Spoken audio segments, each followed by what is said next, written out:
Bowen Mitchell was the first woman of color to practice law in the state of Maryland.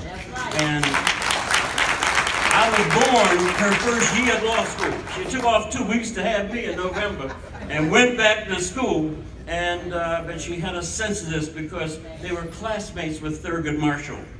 And Parren was all part of that mix. As Justice Marshall used to say, they asked him, what high school did you go to? He said, there was only one darn high school to go to in Baltimore, it was Douglas High School. But they're classmates.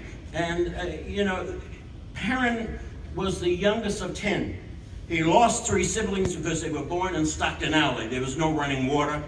And the mother worked hard, and the father was a chef. And where the Arundel Center is now, he was the chef at that delicatessen there. And whenever Clarence or myself, the other 2 brothers, Keith and George, always were in good conduct. But for making sure that we stayed on the right path, we went crabbing with my grandfather, who was a cook at the Carver Hotel, which was the place next to the academy.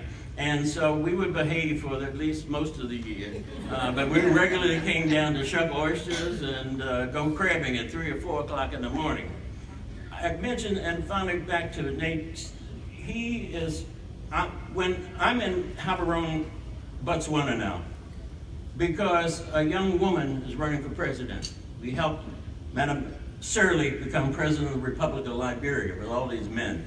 And we knew women were just as equal, if not more so, than men. And I saw my granddaughter, the women elected officials here, the judges and others. It's the hopes and aspirations that young women can feel comfortable to know. And that's what Parren fought for, to make sure that in the laws there was a provision to guarantee people. And this is what he said.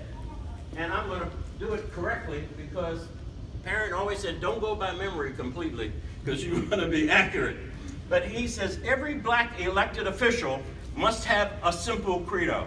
I am elected from a mixed district, part white, part black. I will serve all the people, but I will give my priority to black people and the poor because they need more. And there are those now on the scene who said we've had enough. And you, Congressman Van Hollen, for your conscience on the number of votes when you didn't have to, because there have been some crazy takeovers of our U.S. Congress. And Darrell Jones, you are one of God's special vessels. You have been in a long time because, you have the courage of your conscience to represent the people. And whenever Parren will tell you that he got in trouble initially when Watergate came up. Well, his first act was to sue Melvin Laird, who was the Secretary of Defense, to end the Vietnam War. The second thing was that as Watergate came along, he thought Nixon should not retire to San Clemente. He should go to the other place, San Quentin.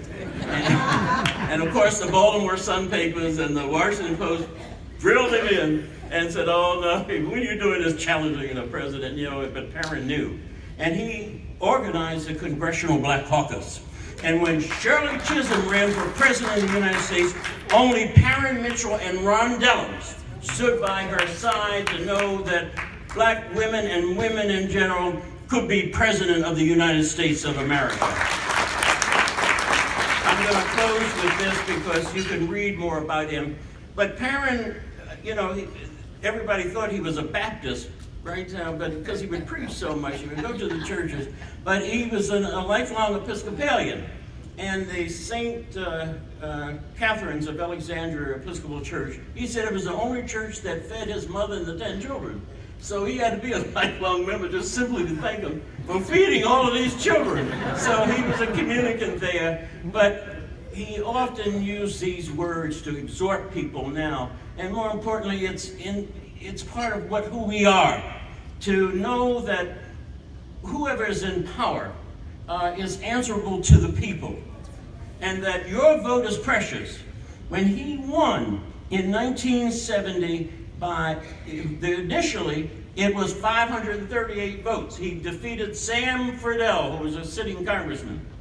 Well, at that time, the Baltimore City Police Department, believe it or not, was charged with counting the votes. And you know, by the time we kept going in, we finally caught him, and we got recruited some of our friends. As someone noted that my uncle was a believer in the Second Amendment at times, as necessary. He respected Dr. King. But we made sure and held the police accountable, and he won by 38 votes. Amen. So, he said never, and more importantly, I mentioned to you about the Stockton Alley, because he said you never give up on a child. He said when they finally made it, they made it to a place called Bloom in Pennsylvania. It wasn't much better. But he said the neighbors immediately said, oh, here come those alley folks. You know, those children will never amount to anything. And my father said he was going to make sure and show them what these alley boys could do. And that's what we must do, rededicate ourselves and know in common cause. Those, Bowen Frost was here, who was our Attorney General, and Clarence and Bowen Mitchell and Parren met his father, who was challenging the House Un-American activities and representing those who had been falsely accused and destroying lives and things because of their political agendas. But it was, I don't know how Brian got elected. He was, I'm sure he didn't have many friends growing up, but in Montgomery County. But he was a person of the people. And more importantly, that's what it means is sacrificing. And Daryl is your sacrifice and giving. And he relied upon this old Methodist preacher. And many of you Baptists sing Tinsley songs, you know, like, you know, when the storms of life are raging, stand by me. Well, he was a Methodist preacher from Eastern Shore of Maryland. And Parren would say, he would use those lyrics from Beams of Heaven. And this I have memorized. Harder yet may be the fight. Often wrong may yield to might.